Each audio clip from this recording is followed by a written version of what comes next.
Hello, and welcome to the Yami Shibai podcast, hosted by me, the Germ, and with no hype at all, Ghosty! I gave my own hype. It's Ghosty, back again. Your Celebration time. your promise of turning those off completely in the garbage. I realized that it's our special effects budget has gone up exponentially. But only for one of us.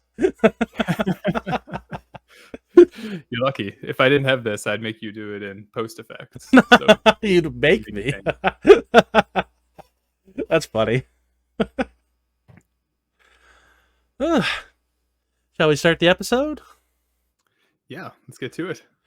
So it's my turn this week. Step up and have a look. It's time for Yamashibai. The Fourth Man. Have you ever heard of the Handshake Man? What? You haven't? There's a man who stands by the road at night, and out of nowhere he asks you to shake his hand. But you can't say no, or he turns you into a meatball. Then two more appear, and you have to shake their hands, or else meatball. But don't shake hands with the fourth one, because he'll eat your hand. Oh. Na-na-na-na-na-na-na. I'm going a little bit overboard with the effects in general. I'm sorry. Or at least that's what the girls behind our main character are telling their teacher about. And it's really nice to see them getting along so well with their teacher. Oh, that's their teacher. I thought it was another girl they were gossiping with. I mean, like, I go through this a few times, so I noticed. But I think, like, it's like, in the lore, it's like, all the kids know. Like, only the teacher wouldn't know. Oh, you're right. That is what it is. Yeah. She thinks to herself how dumb it sounds as she leaves. Later that night, she's at home, relaxing, when her younger sister knocks on the door. She forgot her homework at school. And I do want to compliment, like, these are just passing scenes and how detailed these are. There's a lot of different environments in this episode, actually, compared to most. I just appreciate, like, look, you even can see where the sister's room is.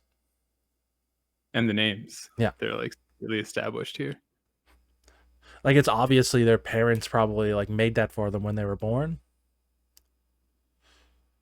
Or well, really they're young, at least. They're just nice little details. So anyway, being a good big sister, she walks her sister to school. They make it to the school, which is closed for the night. All the lights have been turned off. The younger sister finds her homework, so they start to head home. I skipped the jump scare. It's just unlocked. Yeah, because it felt completely pointless. Well, I guess it's kind of like the fake out before the actual drama but unfolds. There's a better fake out coming. Oh, true. They just get scared. Well, the big sister gets scared by the janitor. I guess it'd be kind of weird if they entered the school and there was no kind of scare whatsoever and they just left peacefully. I think it'd be better, like, suspense-wise. But yeah, I see where you're coming from. This also fits into the rule of 3 as well. Have you ever heard of that? No. So at first, the audience is expecting it. So you have something happen, but it's just that cat in the closet that jumped out of the closet. And then something else happens, and it's just like a broom that fell over in the corner. And then the third thing is actually the killer. Oh, I see. Yeah. Oh, that's a good trick. Yeah. A lot of let's make them put their guard back down again. Yeah, a lot of media do this trick. And it's not only for, like, jump scares. There's a lot of things that work in the rule of 3. Interesting. Yeah. Humans like the number 3 for some reason. It's a cursed number by the sounds of it. They see something in the distance, staggering towards them. Certainly our conversation has nothing to do with this. We're only on number 2, so that's a good sign. But it's just a drunk old man who mutters to himself while passing by that they shouldn't be out so late. What's he doing with his arms here? He's like, oh, I'm so drunk. What do I do with my hands? He's in raptor mode. It's fairly common in Japanese media to just, like, have a drunk person out at night. I think that's just common in Tokyo in general. Like I was wondering if it is like a issue. Depending on the area you live in, I'd guess. Yeah. Anyway, the older sister reassures herself that there's no such thing as the handshake man. Then a deep voice calls out to her to shake his hand. From behind a telephone pole, a large man, head tilted so far to the ground we cannot see his face, stands, hand at the ready. His shirt's like popping open from his big belly. He has a nice gut on him. The line, "If you say no, he will crush you into a meatball," repeats in her head, while her sister begs her just to go. She reaches out and shakes his hand. Wise move, actually. Based on the information we have, yeah. After the handshake, he shakes in place. It was hard to show this in one picture. He's like, I think they might have had like this like bone rattling kind of sound effect here too. I think it's I supposed think to they've be used that a couple times. Like, yeah. So he shakes in place as the girls run away. They make a break to a police booth just to be safe. But there they find the police officer leant over, hand out, ready for a shake. We hear a deep voice saying, "Shake my hand." So she does. They run off again, the older sister thinking to herself, "That's two." As they run, she hits something, falling to the ground. It's a man who offers her a hand up before saying in a deep voice, "Shake my hand." She again shakes his hand, the third time. The stranger looks up just a bit and smiles with a big, toothy grin. I think that's what this we was hear. a rule of 4. Yeah, I think that's what we hear rattling. Yeah. It's Yeah. the teeth going like. She runs away again, reaching back for her sister. But she's gone.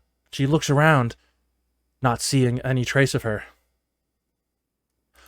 She hears her sister, who grabs her hand from behind. But when she looks back, her sister is nowhere close enough to grab her hand and is desperately running towards her. She looks down to find a leaned over man holding her hand in a kind of handshake, you could say. She remembers. "He bites off your hand," which in a deep voice the monster repeats, "He bites off your hand." And the monster opens up his jaw, his huge toothy mouth at the ready. The end. Pretty good ending. Yep. I mean, she probably didn't die. She probably just had her hand bitten off. So, you know. I mean, there was a police booth right there, so they probably were able to get them to the hospital quick. But it was a guy. It was a handshake guy. He can't help you. In my head canon, whatever this thing is taking over people. Maybe, yeah. Yeah. I mean, you'll probably live through getting your hand bit off. It depends if you can stop the bleeding in time, right? True. It's probably a clean cut, though. His mouth's pretty big. That's. I don't know. His teeth look pretty jagged. Like I don't know if it'd be That's clean. true. They were kind of like the scrunching teeth. But like the school like legend vibe on this episode, strong. Yeah, it was really cool.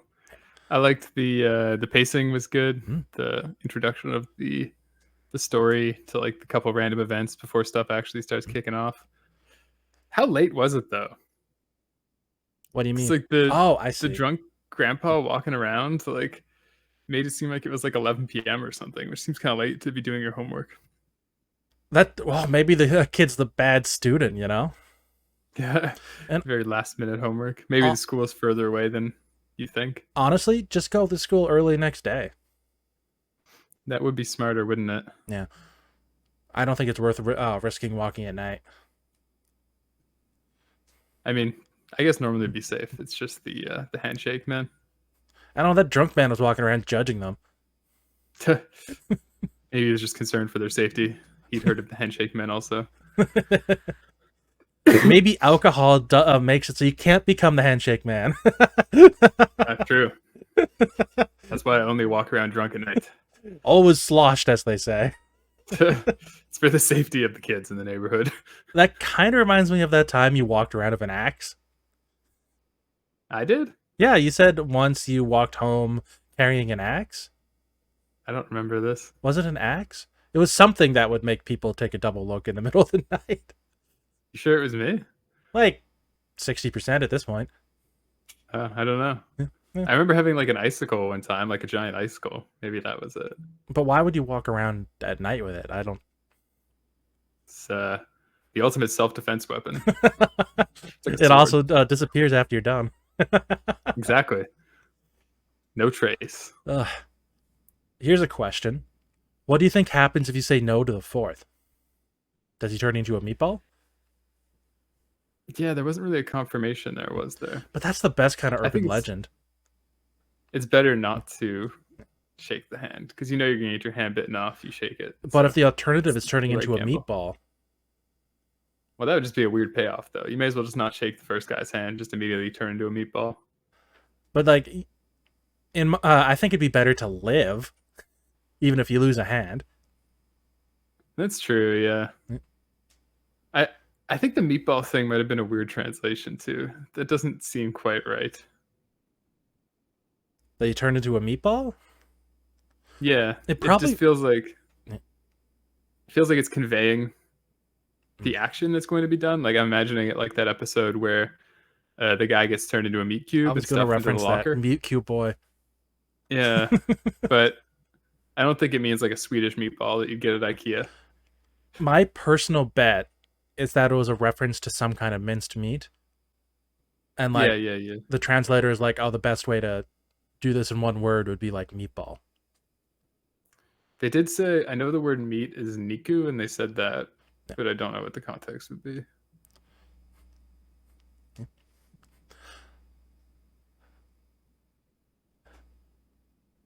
So, I have my notes. She probably didn't die, but like a lot of the comments assume she did. I guess the way a lot of these episodes end kind of implies that they died. So you could be set in that mindset coming at the end of this episode, but yeah, I don't think there's any reason to assume she died. I think it's a completely reasonable thing to assume. But sorry, I just got a message from one of our good friends in the middle of this asking what my eye colors are. Is he trying to like steal my identity? Where did this come from? It's kind of suspicious. To be honest, like I can't really remember what most of my friends and family's eye colors are. Most of the time, maybe it's not that makes important. me a bad friend. Yeah, but if there was ever like a clone situation and I had to figure out like which was the real one and which was a clone, it might not be good. It depends what type of clone it is, but most of the time, in fiction at least, if you're missing your clones missing their belly button. True. I'll make sure to remember that if I'm ever in a clone situation. I don't know how hard that would be to imitate. Depends on the quality of the clone, I guess. Yeah. But it also depends on what your goal is. If you just want to make a clone, like I don't think you'd care about the belly button that much. I'm just going to do like a 3D scan and print out an exact replica if I'm evil scientist. So there'd still be a belly button in that case. But like cloning isn't an exact 3D clone. Isn't an exact 3D copy. It's a new organism grown from your cells, right? I guess it depends on the approach you take and what kind of craftsman you are, how much you care about the quality of your clone process. But at least in the scientific community, that's what they're talking about when they say clone. So what color are your eyes? Green. Green. Yeah. Oh, there you go. I failed the test. Yours are brown, right? Yeah, mine are pretty easy. Yeah. Well, the main reason I remember is because in our family, I have green eyes and you and our sister have brown, right? Well, I guess you wouldn't remember. Yeah, I do remember that, actually. Yeah. So that's how I remember. Did you have any other thoughts on this episode? Uh, my last note is that the comments love this episode. I looked at the score and it was actually only a 4.3, which kind That of surprised me. considering for the these kind of consensus is episodes, that's positive. high. Like the highest I've seen is Okay. 4.5. Oh, okay. When I've watched other stuff, like Yeah. when I watched Jujutsu Kaisen, it's like 4.9, like every episode. That's not a fair comparison. But that's like the second day it comes out, and I feel like people are just like riding a hype wave.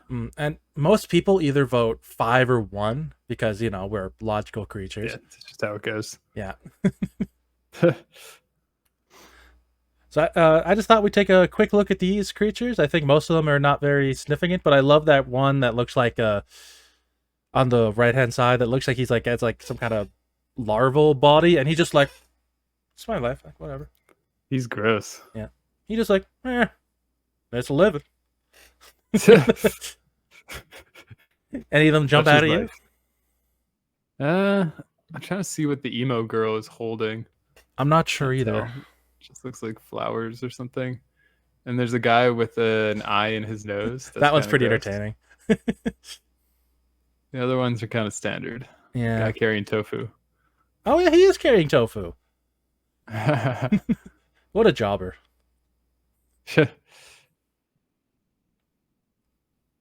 There's a bean man on the very right hand side. I see him Bean going, with beef. Halloween. Well, shall we get to the comments? Yeah. You said people are pretty positive this week. Yeah. So you take the first one. Mog86 has a spoiler. I'm guessing it And could actually be about the episode this time for once. It's been a while since we've seen like a spoiler here, right? Oh, It has been. Here we go. It says, so, if the fourth man is shaking your hand using his own hand, how does he bite off your hand without biting off his own in the process? Well, you could always just let go of the hand before you bite it off. There's the answer to your question. But that person's going to pull it back. You just do like a little like, it's like a jujitsu You get a little move, pull and moving then from bite? their hand to their wrist. And Oh, hand to the wrist. That's probably how they do it. Yeah. It's a technique. But it is a monster. Maybe he doesn't care if it bites its own hand off. Or if it's his hand was pretty big too, so he kind of just like partially open his, Yeah. and it would still be there. Crazy theory. What if in the middle of the fourth handshake, as he smiles, you pull your hand back and then go in for a fifth? Oh, no wild card.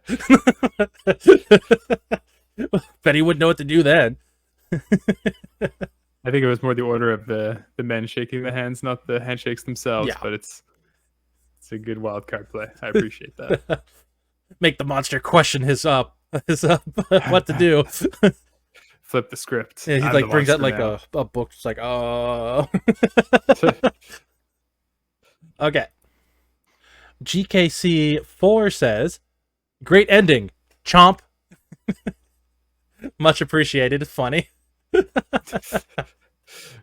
Weird comment, bro. But I do think it was a good ending. I liked the twist of like she was holding her hand out the whole time, holding her sister's hand, so you had this expectation of it. And I didn't make that association between the handshakes and the holding of the hands until that moment. It's clever. So it was a good reveal. Yeah. Good ending. I do wish there was a sound effect at the end, like a big chomp or something. I think be corny at the same time. It might be too corny. Yeah. But I think because of that, it doesn't have a payoff, but it is still very good. I still think it's good enough payoff. Yeah. Tico said, that's not fair. He grabbed her hand. That's true. Mm-hmm. Going by the monster's own rules, I think he cheated. It's a foul. But she was technically offering her hand also. Oh my. Yeah. So what are we, a court of law? it's the same thing as a handshake, actually, you think about it. It's just like, okay, and then we have some more comments of this one. So we'll skip a few of them. Because Goatman and King Heed don't really have anything complicated to say. But Shim Kuro says, That generally seems to be how J-horror works. They establish rules. X monster can't do this if you do Y. That'll only be true for like 30 seconds before it starts breaking the rules. The ghost's motivations also never make sense either. And I think that's a good way of looking at it. I don't think I it's haven't watched enough to be sure if this is a real generalization. I don't think it's only Japanese ghosts, but that's certainly more common in Japan than it is here. Just horror in general. It's Yeah. probably just horror in general, to be honest. He gives an example in this next comment. If a curse videotape only kills people who've watched it, the curse will start killing people who've never watched it before the end. Maybe it's because of how law-oriented Japanese culture seems to be, and broken rules scare them more? Question mark. Wow, that's a very deep analysis. I appreciate the insights, but I feel like it's not that deep, bro. There's some more comments, and I'll let you read them. The first one's the same. Same again. dude. Yeah. Okay, that's the same comment from before. Zeta Huckelbein said, to be fair, the people who lay out the rules in stories like these are often not credible authorities. Scary. The rules are told to live by are all fatally bogus. Oh, I see. And then Oni Siphon said, has it ever been fair? I'm not sure what they mean by that. And then finally, Sammy Deersey said, I don't think it broke the rule. All she did was hold her hand out to all of them, and they shook her hand. That's what I was saying. Yep. She held her hand out behind her for her sister Naomi, and the fourth man took it instead. I just think the very good comments. Thumbs up. Thumbs up, that guy. I mean, like, when he says, has it ever been fair? Like, you either shake his hand or turn into a meatball. Does that really seem fair? Oh, true. Yeah. The game is broken from the start. And I think what Zeta Hucky Bean is talking about is, like, when you hear stories like urban legends, how often are they, like, one-to-one to real life? Yeah, true. Yeah. There's always some twist. Yeah. Okay, Poke Ninja 17 says, they couldn't they just have alternated who shook the guy's hand? That nobody would have shaken the four of hands. That's clever. Very clever. I feel like it wouldn't work. I think they would just meatball both, yeah. Probably. No winning these things. King Heed said, or sorry. No, you go ahead. King Heed said, from the jump, it seemed like once it began, she was cursed. So she wouldn't have been able to alternate. If she did, she would have suffered the consequences. On the fourth, she was frightened out of her mind. I dropped my water bottle. That's what made me jump. Is that the fake jump scare? Is there another fake one and that's going to be the real one? That was the jump scare for you, yeah. Casual Gamer had a comment on these comments as well. No, if her stupid little sister didn't get left behind, she could have shook the fourth man, turning him into the first. I actually agree with you and King Heed that it was her curse, not her sister's. That never occurred to me. But I like their logic here. I don't think it's valid logic, but I think once you're in it together. But ghost logic doesn't shake. Ghost logic is flawed anyway, so it could have worked. True. Maybe it wouldn't. Unlikely. Yeah. So I read the last one, so you go. Corbane Carroll said, so to speak, I think when you know Japanese people do not shake hands with one another. Okay. They worded this a bit confusingly. Okay. So they said, I think when you know Japanese people don't shake hands with one another, the plot makes more sense.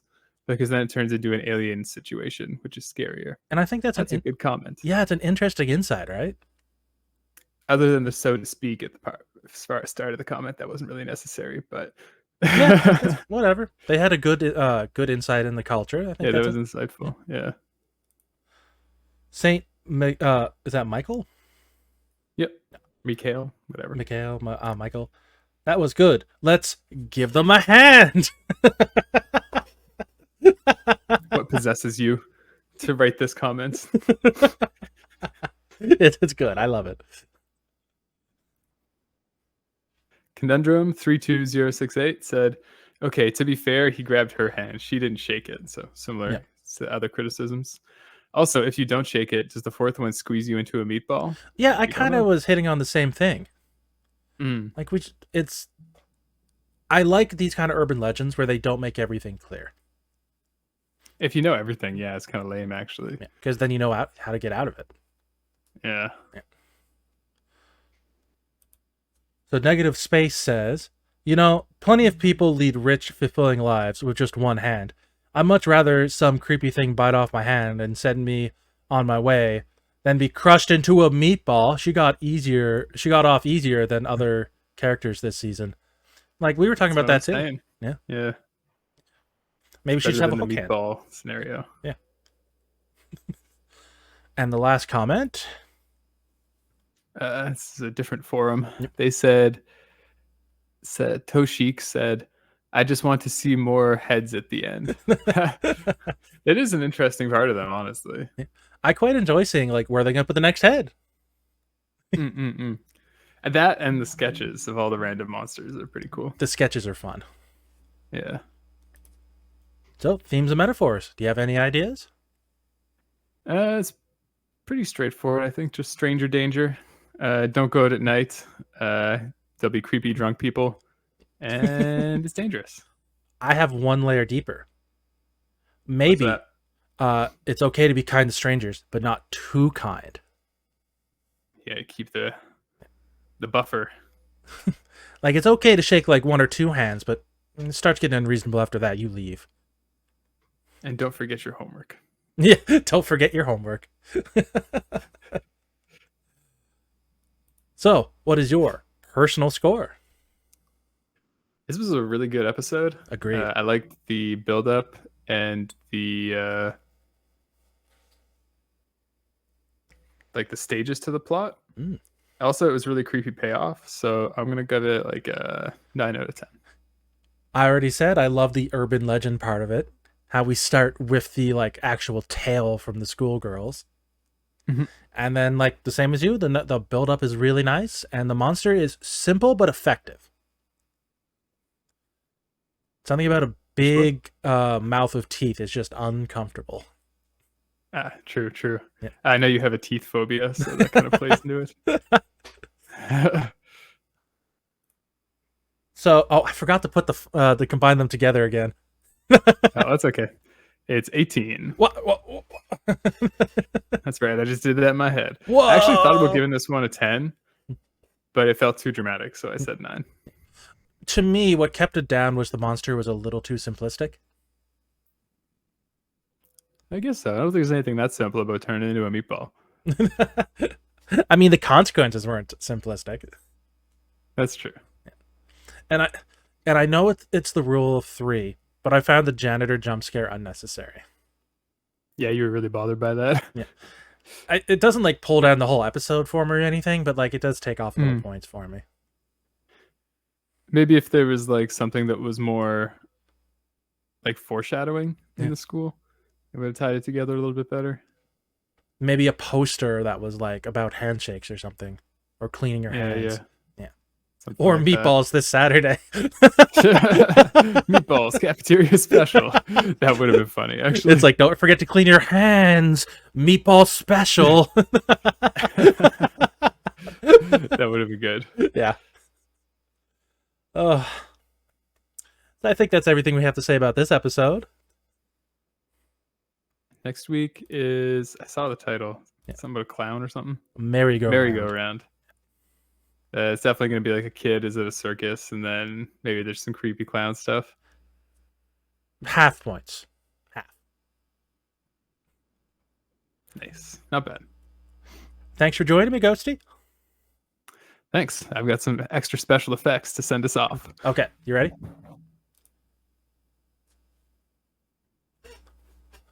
Thank you for being you, and bye.